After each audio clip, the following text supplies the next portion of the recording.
సిద్దిపేట జిల్లా దుబ్బాకలో నిర్వహించిన ప్రజాపాలన కార్యక్రమం ఉద్రిక్తతకు దారితీసింది. రైతులు పండించిన ధాన్యాన్ని వెంటనే కొనుగోలు చేయాలని డిమాండ్ చేస్తూ ఎమ్మెల్యే కొత్త ప్రభాకర్ రెడ్డి నినాదాలు చేశారు.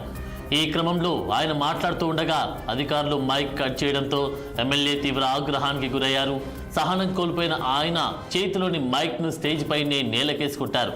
ప్రభుత్వ తీరుపై నిరసన వ్యక్తం చేస్తూ అక్కడి అధికారులతో వాగ్వాదానికి దిగడంతో సభలో గందరగోళం నెలకొంది.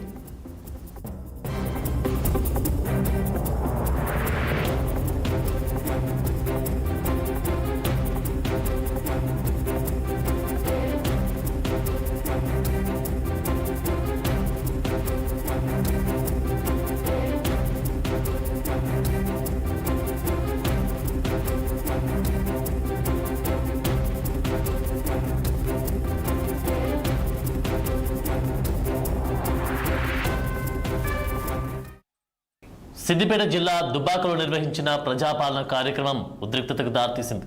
రైతులు పండించిన ధాన్యాన్ని వెంటనే కొనుగోలు చేయాలని డిమాండ్ చేస్తూ ఎమ్మెల్యే కొత్త ప్రభాకర్ రెడ్డి నినాదాలు చేశారు. ఈ క్రమంలో ఆయన మాట్లాడుతూ ఉండగా అధికారులు మైక్ కట్ చేయడంతో ఎమ్మెల్యే తీవ్ర ఆగ్రహానికి గురయ్యారు.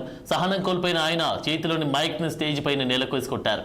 ప్రభుత్వ తీరుపై నిరసన వ్యక్తం చేస్తూ అక్కడి అధికారులతో వాగ్వాదానికి దిగడంతో సభలో గందరగోళం నెలకొన్నట్లుగా చూస్తున్నాం.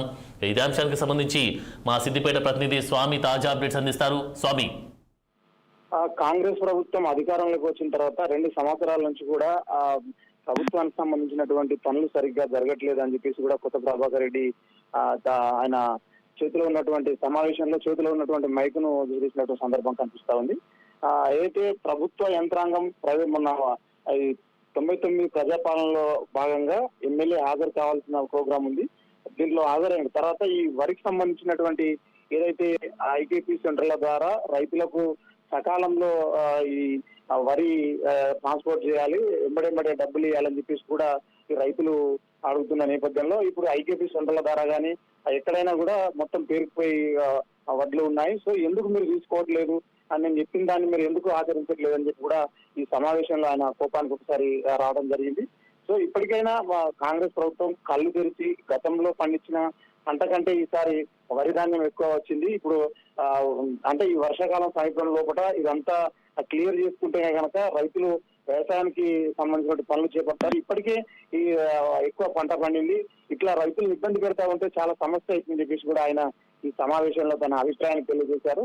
అక్కడ ఉన్నటువంటి సిబ్బంది కూడా చాలా గందరగోళమైనటువంటి పరిస్థితి నెలకొంది. సో మరి ఇప్పుడు ప్రభుత్వ అధికారులు అయితే ఇతని మీద ఎట్లా రెస్పాండ్ అవుతారో చూడాల్సిన అవసరం ఉంది. థ్యాంక్ యూ స్వామి.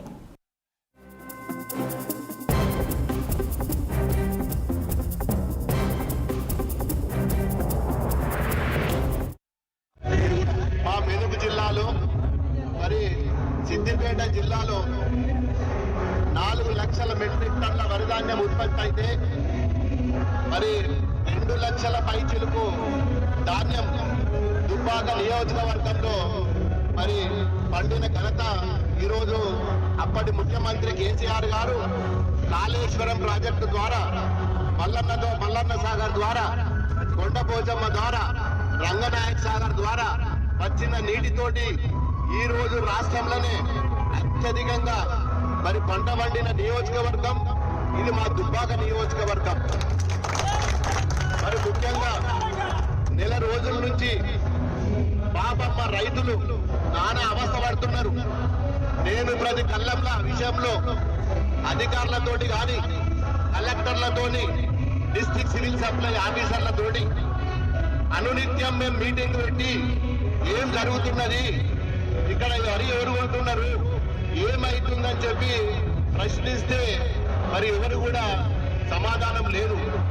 ఇవాళ ఎక్కడ పోయినా రోడ్ల మీద ధాన్యం పోసి మా రైతులు పూర్తిగా మరి రోడ్డు పాలయ్యే పరిస్థితి ఉన్నది. మరి ఈరోజు మరి ఏదో ఉద్ధరించడమని 90 దినాల కార్యక్రమం పెట్టుకొని 99 రోజుల కార్యక్రమం పెట్టుకొని ఈ రోజు నియోజకవర్గ స్థాయిలో మరి బ్రహ్మాండంగా మేమేమైనా చేసినామని చెప్పి ఈ ప్రభుత్వం ఈ రోజు మరి ఉత్సవాలు చేసుకుంటుంది.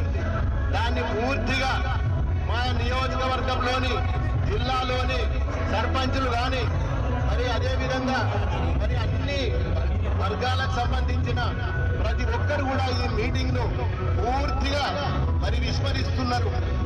మాకు కావాల్సింది మా రైతులు, మా పంట కొనాలి. మా మెదక్ జిల్లాలో మరి సిద్దిపేట జిల్లాలో